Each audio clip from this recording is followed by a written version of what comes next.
Hi everybody, this is Michelle. I decided to go to the White Space is Not Your Enemy, Chapter 5, where they talk about what is a grid, Chapter 6, and do activity 1 on page 67, where we're comparing visual communications of two organizations that compete with each other.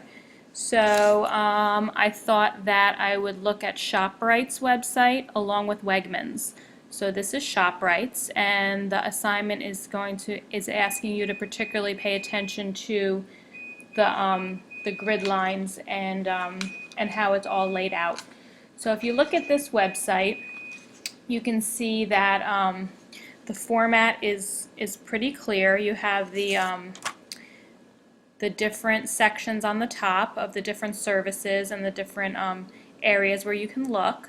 It it looks like these are looking more like text boxes, and you can see since Valentine's is coming, that's a big